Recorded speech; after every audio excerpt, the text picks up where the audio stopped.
नमस्कार साथियों, मैं अभिनव। आज आशा एक रियलिस्टिक करते हैं, यथार्थवादी करते हैं कि आप या तो खास रहे होंगे या आपके आसपास वाले कोई खास रहे होंगे या अस्थमा से पीड़ित होंगे। दिल्ली की बदहाली का कारण सिर्फ और सिर्फ केजरीवाल जी की सत्ता है, केजरीवाल जी की पॉलिसी है। सुनने में आपको बड़ा अटपटा लग रहा होगा, लेकिन एक आप तार्किक दृष्टिकोण से देखेंगे तो ये एक सत्य है और मैं इसको अभी कुछ पलों में आपको समझा भी दूँगा कि ये सत्य क्यों है। केजरीवाल जी सत्ता में आए, किस कारण आए? मैं पानी फ्री दूँगा, मैं बिजली फ्री दूँगा, मैं राशन फ्री दूँगा, मैं सब कुछ फ्री दूँगा। हमने कहा बहुत अच्छी बात है। लेकिन जो चीज़ आपको सेल अगर आप देखते हो ना, सेल कब लगाता है कोई भी दुकानदार? जब उसका माल या तो डिफेक्टेड होता है या आउटडेटेड होता है। कभी नए स्टॉक पे कोई चीज़ सेल नहीं लगती।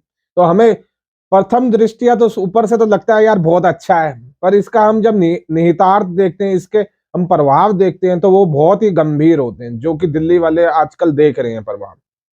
दिल्ली में प्रदूषण का लेवल बहुत ज़्यादा है। एयर क्वालिटी इंडेक्स की अगर हम बात करें तो वो 400 से हमेशा ऊपर रहता है, जिसका मतलब अत्यंत गंभीर स्थिति है दिल्ली में। और वैज्ञानिक अनुसंधान हुए, अध्ययन हुए, उससे पता चलता है साफ कि इतना जो वायु प्रदूषण है, उससे आपको अस्थमा, लंग्स का कैंसर, फेफड़ों का कैंसर जैसी बीमारियां हो सकती है, होने के बहुत ज्यादा चांस है। इन सब का कारण है दिल्ली की सत्ता पे काबिज केजरीवाल जी। केजरीवाल जी क्यों है, इस चीज को आप समझें।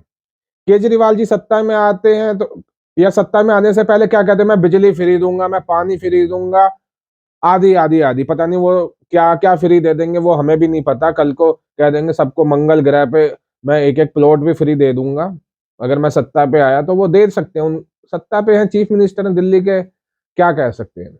लेकिन उसका ये जो दिल्ली का जो फ्री वाली पॉलिसी है, इसका प्रचार क्या सिर्फ दिल्ली में होता है? आप दिल्ली छोड़ो, भारत के हर कोने में होता है।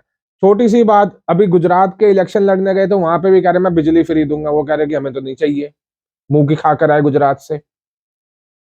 तो क्या होता है, ये जो प्रचार होता है ये भारत के हर कोने कोने में होता है। और मुझे तो ये भी लगता है कभी ये न्यूयॉर्क सिटी में भी जाके प्रचार करते होंगे कि मैं तो पानी फ्री बिजली फ्री देता हूँ। तो क्या होता है, भारत में आर्थिक विषमता है, इस बात से कोई दो राय नहीं कर सकता।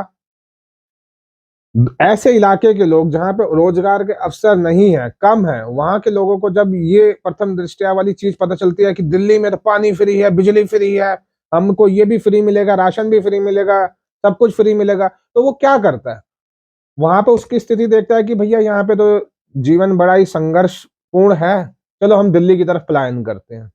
रेल में बैठे दिल्ली आ गए। मेरी मेरी इस बात से कोई भी नाराजगी नहीं है, कोई भी गुस्सा नहीं है, कोई भी लोग दिल्ली आ रहा है। दिल्ली सबके लिए है, मेरे लिए भी है, भारत के हर नागरिक के लिए है।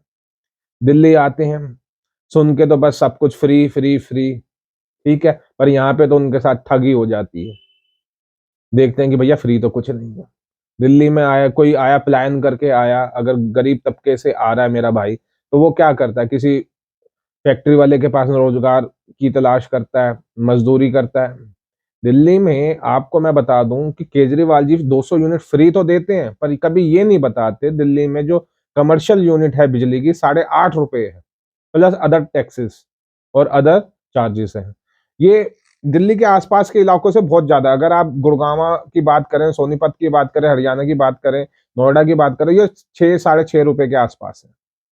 हिमाचल की बात करें वो और भी कम है।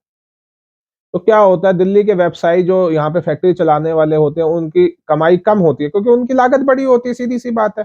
तो अब क्या होता है, वो बेचारे मजदूर को तनख्वाह कम देता है, क्यों, वो तो अपनी लागत के हिसाब से ही तनख्वाह देगा। तो अब इस बंदे का हुआ तो शोषण है, क्योंकि उसको तनख्वाह कम मिल रही है। हमारा संविधान भी कहता है कि तनख्वाह कम देना एक तरह का शोषण ही है। लेकिन ये शोषण के लिए जिम्मेदार कौन है? केजरीवाल। क्यों आपने उसको फ्री फ्री फ्री फ्री ऐसे ऐसे हर जगह, कोने देश के कोने कोने में पहुंचा दिया कि सबको बुला रहा है। वो आता है, बेचारे का शोषण चालू हो जाता है। अब 8-10 हजार रुपए एक फैक्ट्री में उसको तनख्वाह मिलती है। अब वो किराए पे मकान नहीं ले पाता इस तनख्वाह में। वो क्या करता है, झुग्गी डालने की कोशिश करता है, या कहीं झुग्गियों को किसी भी जगह अतिक्रमण करने की कोशिश करता है, रैन बसेरे में नहीं रह पाता है अगर वो फैमिली के साथ आ गया है तो क्या हुआ, पहला एक गलत काम क्या हुआ, दिल्ली की जमीन पे अतिक्रमण हुआ, अवैध अतिक्रमण हुआ, झुग्गियां डली। अब बेचारा वो खाना तो खाएगा, अब 10,000 8,000 की तनख्वाह में वो गैस सिलेंडर से खाना नहीं बना सकता, क्योंकि वो सिलेंडर रख ही नहीं सकता। सीधी सी बात है, रखेगा, दिल्ली के हाल सबको पता है, वो सिलेंडर तक चोरी करके ले जाएंगे। तो वो क्या कहता है, लकड़ी के चूल्हे पे खाना बनाता है। लकड़ी के चूल्हे पे खाना बनाने से सबसे ज्यादा प्रदूषण हो रहा है। उसको केजरीवाल जी कभी भी संज्ञान में नहीं लेते कि हम इसकी जो समस्या है इसका कैसे निपटान करें। तो अब कोई एक मजदूर थोड़ी आया, बीसियों लाख मजदूर आए हुए हैं, सबकी यही कहानी है, कितना प्रदूषण हो रहा है, इस पे कोई भी नहीं कहेंगे। बाद में आके कहेंगे फैक्ट्रियां चल रही हैं, अरे बंद कर दो, आप बंद करवा दो फैक्ट्रियां, फैक्ट्री बंद कर देंगे फैक्ट्री वाले, या यहाँ से चले जाएंगे, फिर रोजगार के लिए आपका कुछ नहीं मिलेगा, आपका दिल्ली का रेवेन्यू नहीं होगा। अब गाड़ियां चल रही हैं, तो गाड़ियां क्यों नहीं चलेगी, अब जब हमने खरीदा गाड़ी नहीं चलाए, मतलब यहाँ पे जो वैध लीगल वाला काम है वो कर रहे हैं, गाड़ी चला रहे हैं, वो गलत है। मतलब अतिक्रमण कर लिया, वो भी किस, उसका पीछे का कारण केजरीवाल है। मैं उन बेचारे गरीब मासूम लोगों को कुछ नहीं कह रहा, क्योंकि वो तो मजबूर हैं अपनी स्थिति के लिए, पर केजरीवाल जी तो करवा रहे हैं। अब ऐसे में एक चीज और समस्या हो गई, भारत में स्वच्छ भारत अभियान चला, देश की राजधानी कभी क्यों नहीं हो गई खुले में शौच से फ्री, इंदौर होगी, बहुत सारे देश शहर हो गए, दिल्ली नहीं हो रही है, क्यों नहीं हो रही, दिल्ली के लोग अनपढ़ है, नहीं, दिल्ली के साथ आपने समस्या ही ये कर रखी है। तो उससे क्या होगा, एक खुले में शौच होते हैं ना, उससे भी बहुत ज्यादा बीमारी होती है, वो भी एक प्रदूषण होता है, क्योंकि बदबू आती है। जो भी वायु हमारे लिए लेने के लिए सही नहीं है, वो प्रदूषण ही है, छोटी बातों में समझे। तो दिल्ली में जो वायु प्रदूषण का सबसे बड़ा कारक है, कौन है, केजरीवाल, केजरीवाल की नीतियां। अब केजरीवाल एक ड्रामा करते हैं इसी बीच, क्या करते, वो अपने जो कार्यकर्ता होते हैं उनको क्या कहते हैं, नौकरी देते हैं इसमें सिविल डिफेंस में, पर दिहाड़ी पे हिसाब से 400-500 रुपए दिन के। अब कहते हैं भाई क्या करवाएं इनसे कि लोगों को दिखना, वो रेड लाइट पे on off on off on off, गाड़ी ऑन ऑफ। अरे केजरीवाल जी, अगर गर्मी का टाइम है, कोई गाड़ी में आया है तो वो धूप में अपनी गाड़ी ऑफ तो नहीं करेगा पहली बार, अगर कर भी दे तो वो आप उस पर फोर्स डाल के नहीं करवा सकते। वो फोर्स होगा क्या, पेट्रोल के दाम बहुत महंगे हैं इसलिए मैं गाड़ी बंद कर देता हूँ, और यही हाल सर्दी में भी है। वो आपके कहने से ऑन ऑफ नहीं करेगा, सिविल डिफेंस वाले के कहने से ऑन ऑफ नहीं करेगा, आप एक और खिलौना खेलते हो, हम गुलाब का फूल रखे हुए, अरे ये कैसी नॉनसेंस सी बातें कर रहे हो।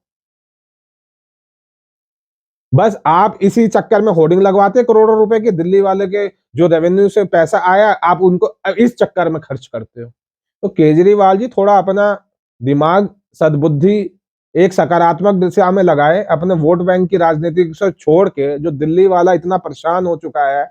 मैं भी साल में 6 महीने खांसता हूँ, सब केजरीवाल की वायु की देन है। आप कुछ नहीं कर पा रहे हैं तो आप सत्ता छोड़ दीजिए, या तो कुछ आप जो शीला दीक्षित जी के खिलाफ बोलते थे उनसे कुछ सीख लीजिए। दिल्ली में प्रदूषण बढ़ा, आज से 15-20 साल पहले शीला जी ने एक साहसिक निर्णय लिया कि जो जितने भी कमर्शियल बसें चलती थी उनको सीएनजी में कन्वर्ट करवाया। आपने क्या करवाया इतने दिनों में, कुछ भी नहीं करवाया। शीला जी मेट्रो लेकर आई, मेट्रो की जो प्रोग्रेस हुई है शीला जी के टाइम पे और आपके टाइम पे जमीन आसमान का अंतर पता चलता है दिल्ली वालों को। आप जो भी कंस्ट्रक्शन करवा रहे हो, आपको यहाँ पे भी आपका बहुत बड़ा खेला है कि कोई अगर बंदा अपनी प्राइवेट कंस्ट्रक्शन करवाए उसके पास तो आप ले जाते हो चालान, ठीक है जी। और आपकी जो कंस्ट्रक्शन इतनी बेकार ढंग से ऊपर खुली हुई है, आप जाओ अगर रोड में तो पूरे मुंह मिट्टी में सनकर आ जाता है, आप उसके लिए कोई काम नहीं करते। तो केजरीवाल जी आपके ऊपर लानत है, बोलते हुए मेरे को अच्छा नहीं लग रहा, पर लानत तो है ही आपके ऊपर।